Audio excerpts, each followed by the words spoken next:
Napoléon n'a jamais supplié, il a conquis le monde et le monde l'a brisé pour cela. Tu veux savoir pourquoi? Parce qu'il a osé dire la vérité que personne ne veut entendre. Aimer peut te détruire. Écoute-moi bien. Il y a une différence brutale entre ce qu'on te raconte sur l'amour et ce que l'amour fait vraiment à un homme.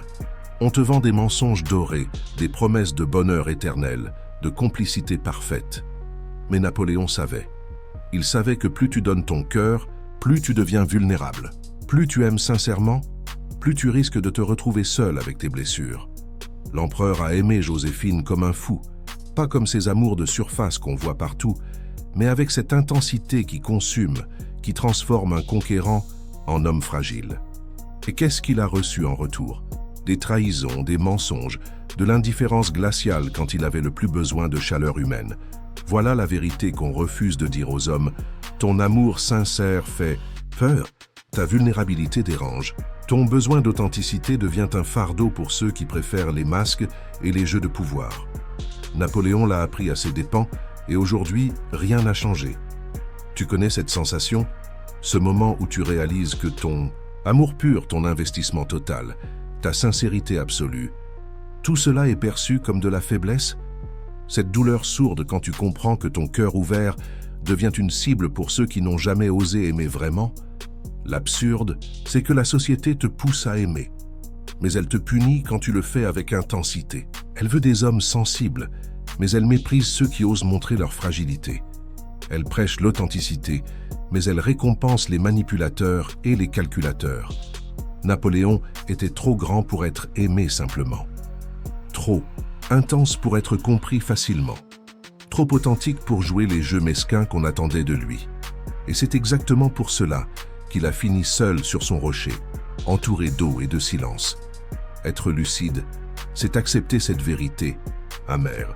Dans un monde de surface, la profondeur devient une malédiction.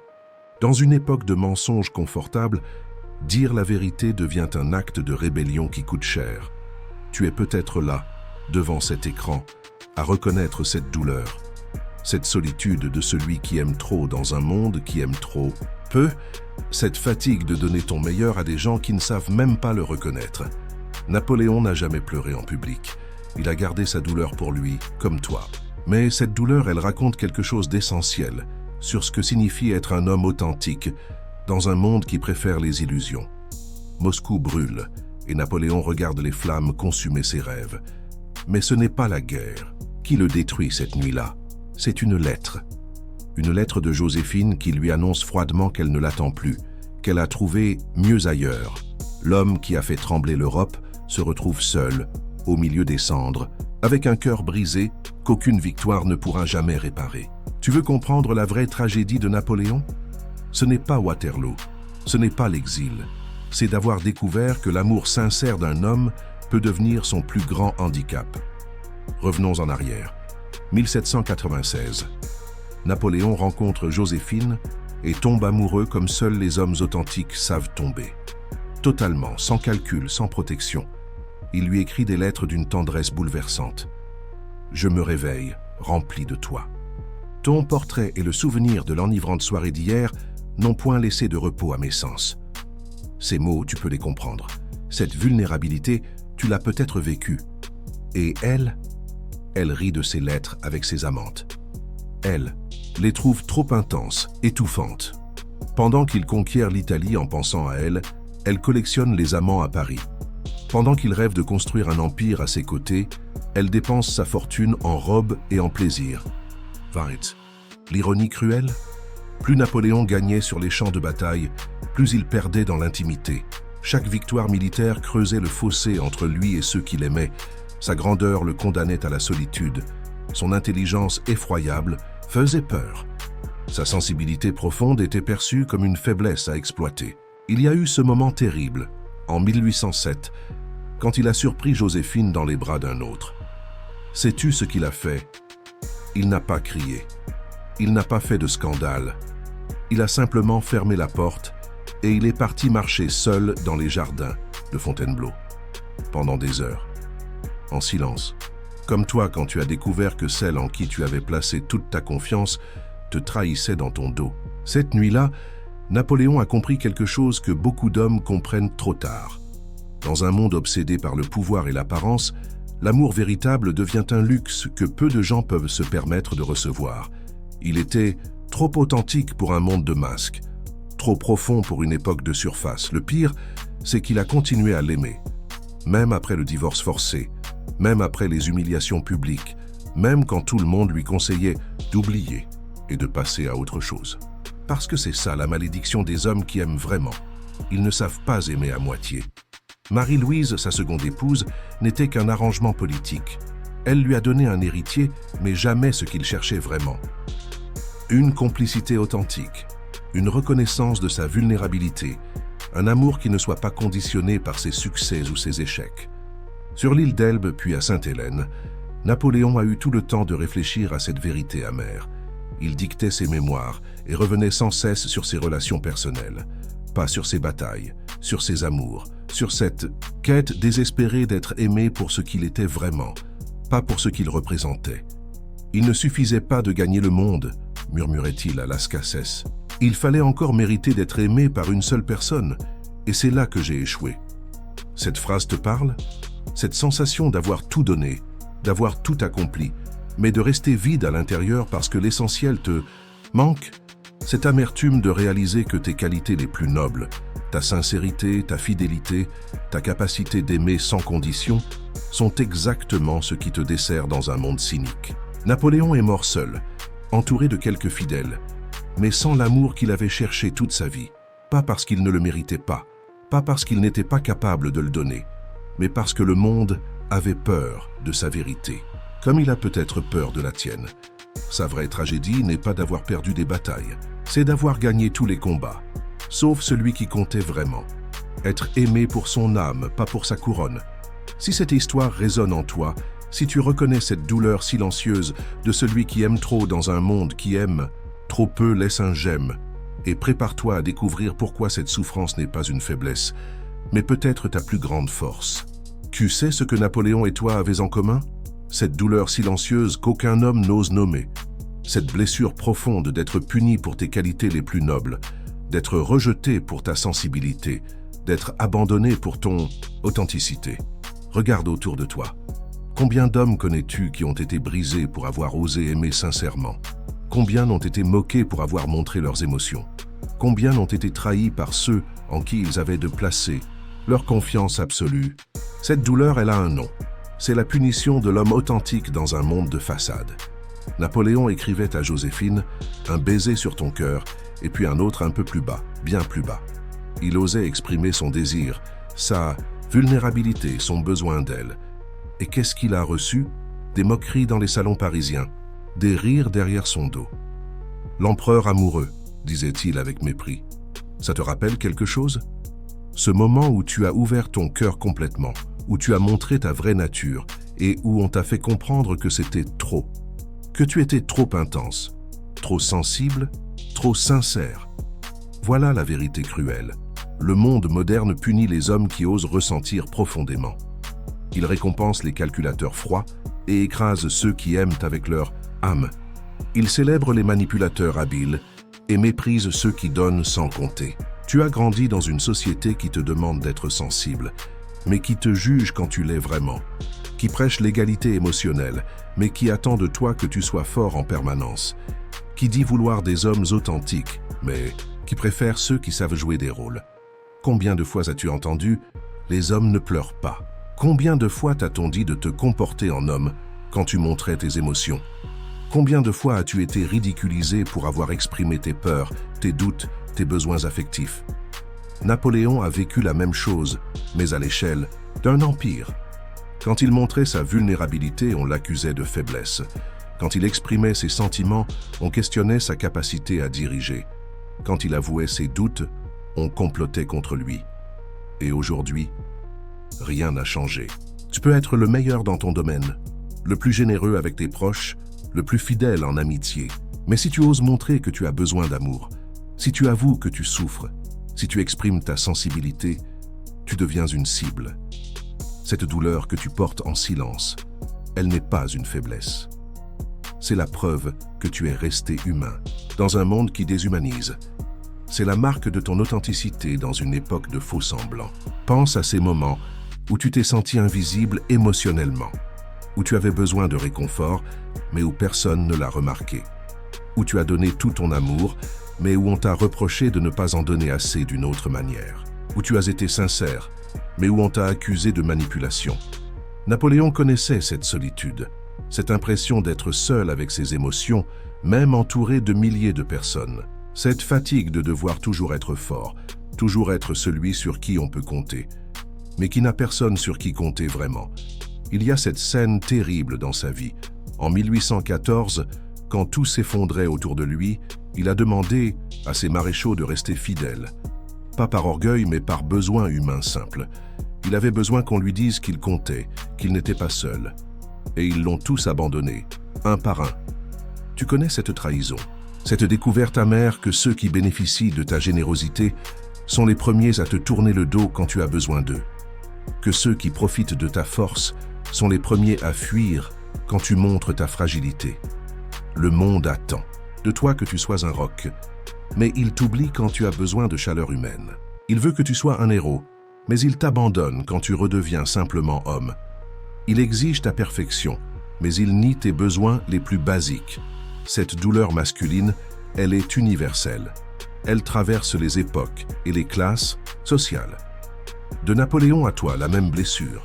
Être puni pour sa capacité d'aimer, être rejeté pour sa sincérité, être abandonné pour son authenticité. Mais sais-tu ce qui est encore plus douloureux?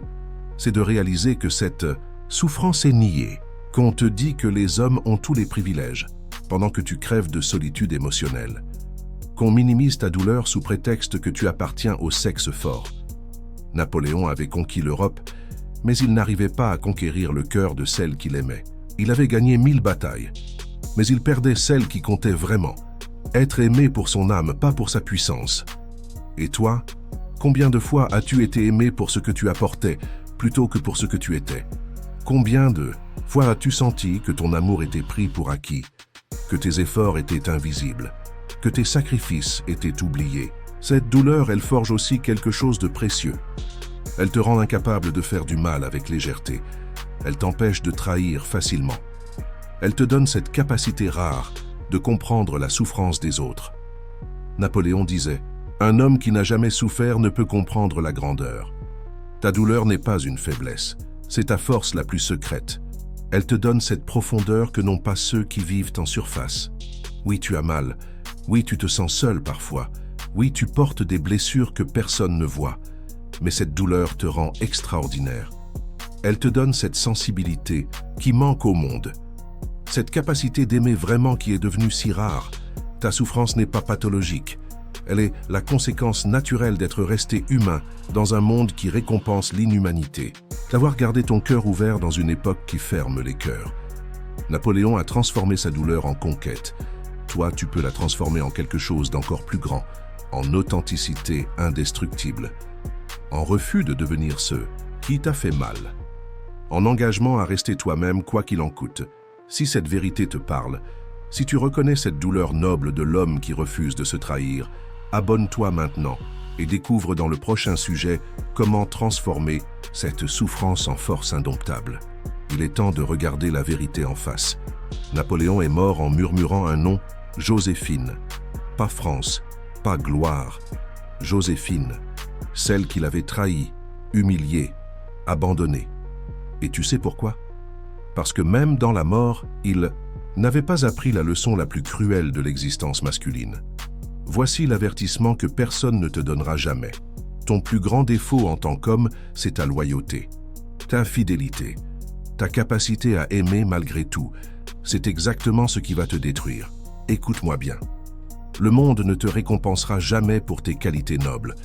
Il te punira pour elles. Il écrasera ta générosité, exploitera ta sincérité, piétinera ta vulnérabilité. Et le pire, tu continueras à donner parce que c'est ta nature. Napoléon aurait pu être heureux s'il avait appris une chose simple, ne jamais aimer plus qu'on ne t'aime. Ne jamais donner plus qu'on ne te donne. Ne jamais investir ton âme dans quelqu'un qui ne fait que jouer avec tes sentiments. Mais il ne l'a jamais appris, comme toi. Tu veux savoir le secret des hommes qui réussissent en amour? Ils ne tombent jamais vraiment amoureux, ils calculent, ils manipulent, ils gardent toujours une distance émotionnelle. Ils font semblant de s'investir tout en gardant 1000 portes de sortie. Toi, tu tombes amoureux comme on se jette d'une falaise, sans filet, sans protection, avec cette naïveté touchante de croire que l'autre va t'aimer avec la même intensité. Et c'est exactement pour cela que tu souffres.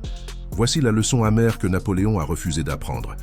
Dans un monde de prédateurs émotionnels, être une proie loyale est un choix de vie. Un choix masochiste. Un choix qui te condamne à répéter les mêmes schémas douloureux encore et encore. Combien de fois vas-tu donner ton cœur à quelqu'un qui le considère comme acquis? Combien de fois vas-tu excuser l'inexcusable? Combien de fois vas-tu te dire que cette fois c'est différent, alors que tu reconnais les mêmes signaux d'alarme?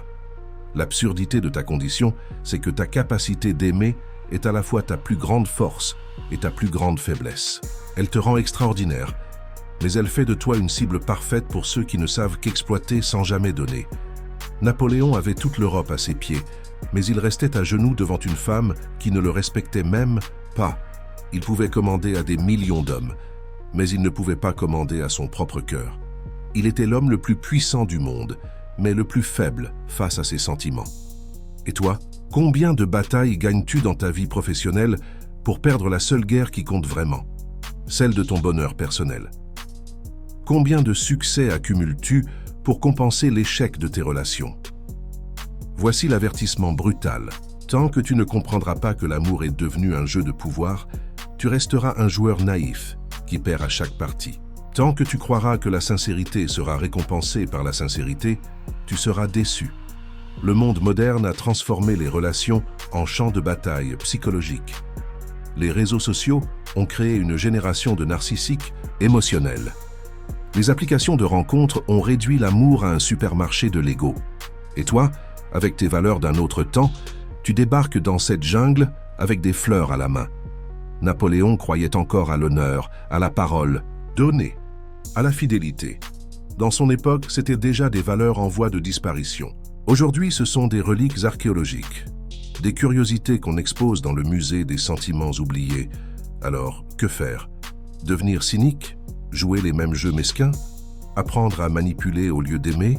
Non. Car ce serait tuer ce qui fait de toi un homme exceptionnel. Ce serait devenir exactement ce qui te fait mal.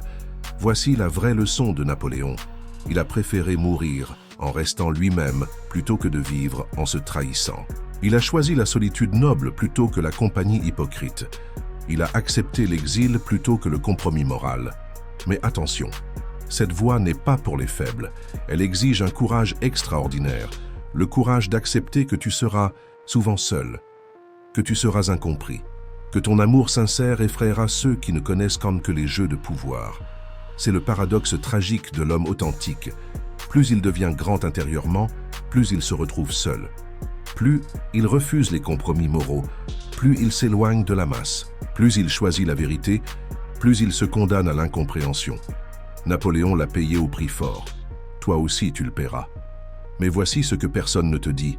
Cette solitude choisie vaut mieux que 1000 amitiés fausses. Cette authenticité préservée vaut mieux que tous les succès obtenus par la manipulation. Il y a une beauté tragique dans cette voie, une noblesse dans ce refus de se compromettre, une grandeur dans cette fidélité à ses valeurs, même quand elle nous isole du monde. Oui, tu souffriras, comme Napoléon. Oui, tu seras incompris, comme lui. Mais tu auras quelque chose que tous les manipulateurs du monde ne pourront jamais avoir. Le respect de toi-même. La certitude de n'avoir jamais trahi ton âme. Le combat continue, en toi, chaque jour. Chaque fois que tu choisis la vérité plutôt que la facilité. Chaque fois que tu préfères la solitude authentique à la compagnie toxique. Chaque fois que tu refuses de devenir ce qui t'a fait mal. Cette voie n'est pas facile, elle n'est pas populaire, elle n'est pas récompensée par le monde, mais c'est la seule qui te permettra de te regarder dans un miroir sans dégoût. La seule qui te donnera une vie digne d'être vécue. Si tu as ressenti le poids de rester authentique dans un monde de faux semblants, si tu connais cette douleur, noble de celui qui refuse de se trahir, partage ton histoire dans les commentaires et montre que tu as eu le courage d'entendre cette vérité jusqu'au bout. Si la vérité de Napoléon a résonné dans ton âme, si tu as reconnu cette douleur silencieuse de l'homme authentique, alors AGIS maintenant. Laisse un j'aime pour que d'autres hommes découvrent qu'ils ne sont pas seuls dans cette lutte. Abonne-toi immédiatement pour continuer à explorer les secrets de la psyché masculine que le monde refuse de voir. Active la cloche de notification pour ne manquer aucune vérité qui pourrait transformer ta vision de l'existence. Écris dans les commentaires quelle douleur as-tu endurée en silence? Quel prix as-tu payé pour rester authentique? Ta histoire pourrait inspirer notre prochaine révélation et montrer à d'autres qu'ils ne sont pas seuls dans cette bataille contre la médiocrité universelle. Partage cette vidéo avec un homme qui a besoin d'entendre ces mots. Quelqu'un qui porte le même fardeau que toi. Quelqu'un qui mérite de savoir que sa souffrance n'est pas une faiblesse, mais la marque de sa grandeur. Écrit « Napoléon avait raison ». Si tu es resté jusqu'au bout et que tu comprends enfin pourquoi les hommes authentiques souffrent en silence, montre que tu fais partie de ceux qui osent regarder la vérité en face.